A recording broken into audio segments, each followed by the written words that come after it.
This is English shorthand dictation number 152 and the dictation speed is 160 words per minute. Ready?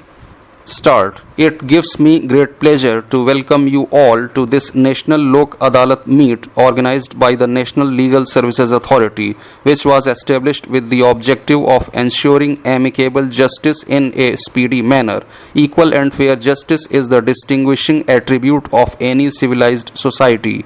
It is for this reason that our Constitution casts a primary duty on the state to ensure equal justice for all by regulating the relations of citizens with one another, by checking turmoil and dominance of one class of people over others, and by maintaining all those rights which are elementary to the existence and development of common man, through establishing the effective administration of justice.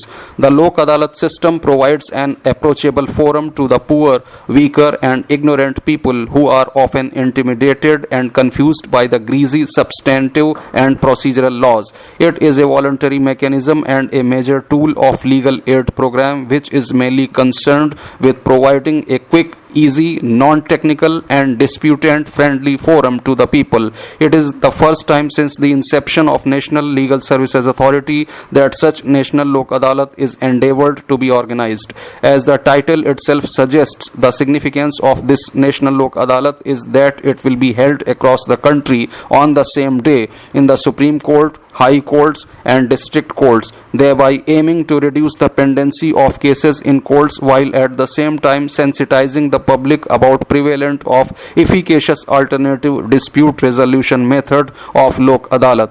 Approximately 39 lakh cases are being proposed to be taken up in this National Lok Adalat, comprising of large number of criminal compoundable cases, check bounce and bank recovery cases, civil suits, motor accident claims, service matters, family matters and challan cases. The highest number of cases are listed for settlement in the states of Madhya Pradesh and Maharashtra, whereas in Uttar Pradesh, Tamil Nadu and West Bengal around 4 lakh cases are referred to Lok Adalats in each state.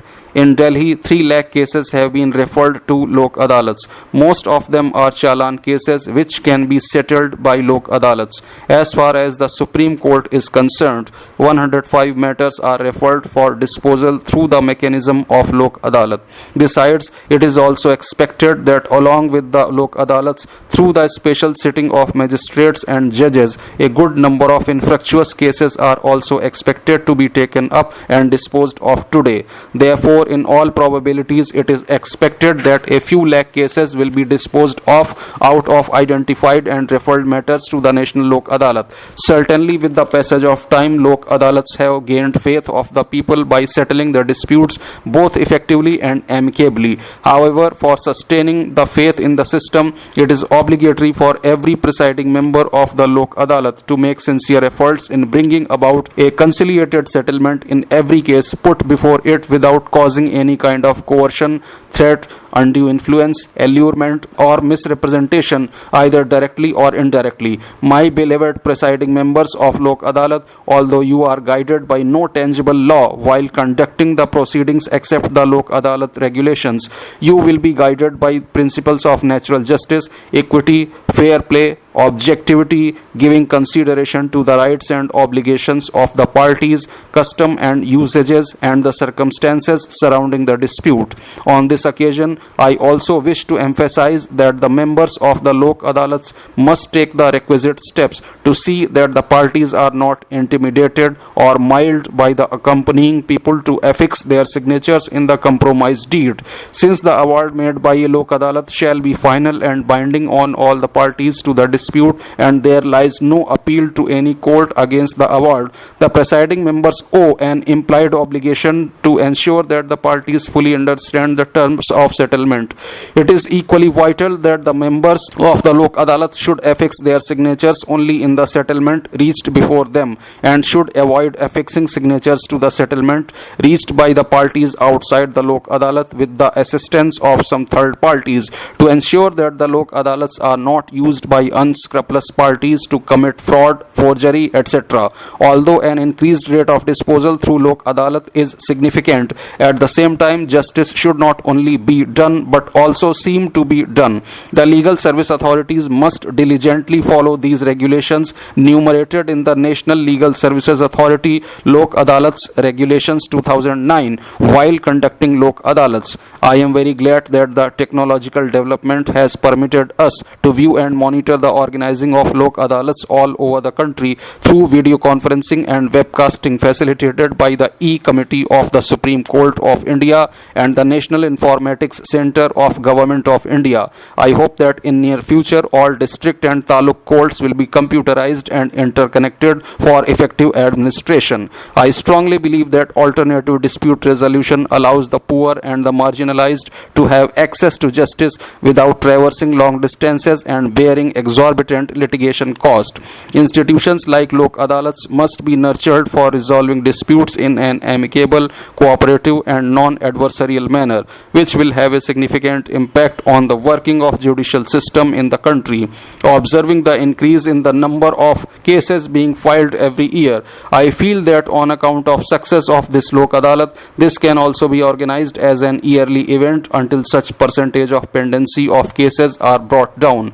I am confident that the parties themselves will also be more inclined to settle the disputes through Lok Adalats, as the law prescribes for refund of court fee if the case is settled by Lok Adalats. I convey my warmest wishes to the National Legal Services Authority for successful organization of National Lok Adalat.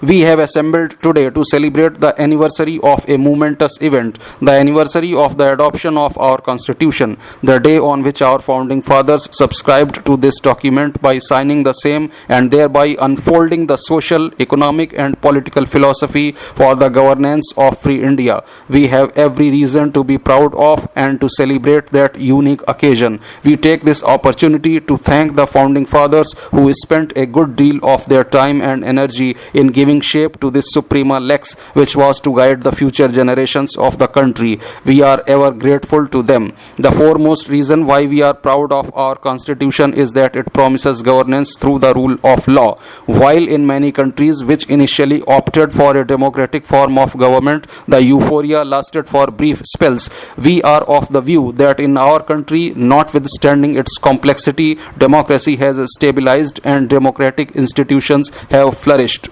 The survival of democracy in India has left many bewildered. The socio-economic transformation with a welfare state and an egalitarian society as its objective must also be through the process of law. It is true that such desired socio-economic transformation through process of law has been slow, but the same march has been steady.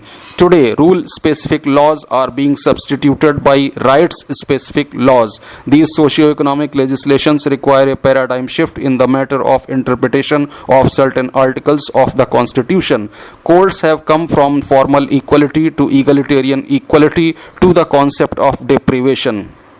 Judicial independence is one of the essential elements of rule of law. Every civilized society has seen the need for an impartial and independent judiciary. The principle of judicial independence has acquired renewed significance since the Constitution of India has conferred on the judiciary the power of judicial review. However, keeping in mind the doctrine of separation of powers, the judiciary has to exercise considerable restraint to ensure that the surcharged democracy does not lead to a breakdown of the working of the Parliament and the government. The judiciary needs to work in the area demarcated by the Constitution. Awareness about rights has grown while correspondingly redressal from the executive has been reduced. The executive has its own compulsions like huge population, lack of resources, high inflation, global economic region, etc. As a consequence, litigation has multiplied. Despite commendable achievements in terms of disposal, which I will presently demonstrate, the challenge is and should be for zero pendency, in which direction a lot needs to be done.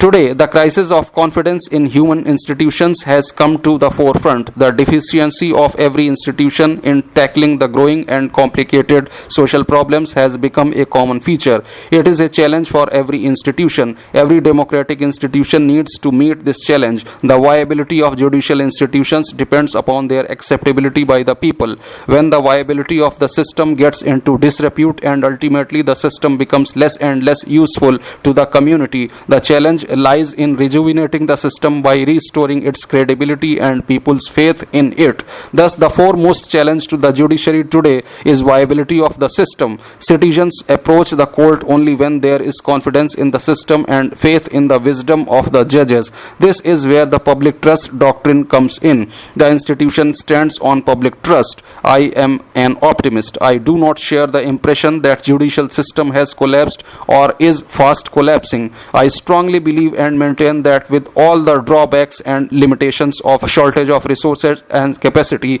we still have a time-tested system.